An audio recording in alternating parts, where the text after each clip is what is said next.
मिरजेत वटपौर्णिमा सण मोठ्या उत्साहात साजरा. पूजनासाठी सवाष्णींची मोठी गर्दी. पतीच्या दीर्घ आयुष्यासाठी वडाच्या झाडाला साक्षी ठेवत सवाष्णीने केली मनोभावे प्रार्थना.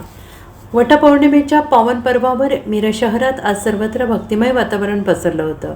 पतीच्या दीर्घ आयुष्यासाठी आणि सुखी सौभाग्यासाठी शहरातील शेकडो सवाष्णींनी वडाच्या झाडाची मनोभावे पूजा केली.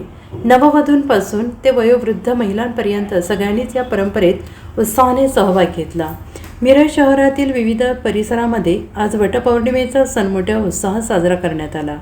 पहाटेपासूनच सवाष्णी नवे वस्त्र, दागिने परिधान करून पूजेचे साहित्य घेऊन वडाच्या झाडावर दाखल झाल्या. हळद कुंकू, फुले, फळे, अक्षता, सुताची माळ घेऊन महिलांनी वडाच्या झाडाला प्रदक्षिणा घालत पारंपरिक पूजाविधी पार पाडला.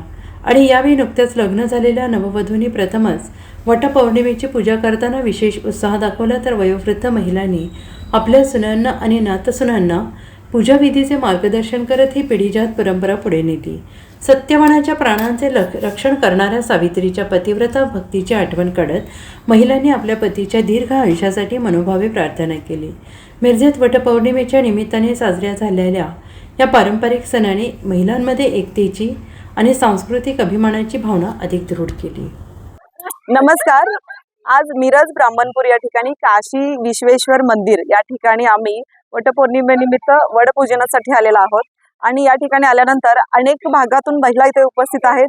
प्रत्येकाची वेशभूषा वेगळी आहे, प्रत्येकाची पारंपरिक पद्धत वेगवेगळी आहे. आणि वडाचं पूजन, सौभाग्यवतीचं पूजन, ओटी भरण आणि पतिदेवांचं पूजन, उपासना या अनेक पद्धतीनं आज वटपौर्णिमा ही पारंपरिक पद्धत आणि एक छान पद्धतीनं या ठिकाणी मोठ्या उत्साहात हा सण आम्ही साजरा केलेला आहे. आणि सर्वांनी या सणाचा मनपूर्वक आनंद सुद्धा आम्ही घेतलेला आहे. धन्यवाद.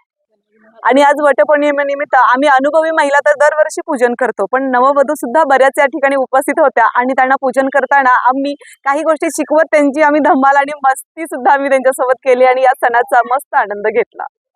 आज वटपौर्णिमेनिमित्त फक्त महिला उपस्थित नसून एक नववधू आणि वर सुद्धा इथे उपस्थित आहेत. आणि एक नवीन वेगळं पण इथं बघायला मिळतंय की बायकोसोबत नवरा सुद्धा वड्याला फेरी मारतोय की काय, हा एक उत्साह आम्हाला इथं लागलेला होता.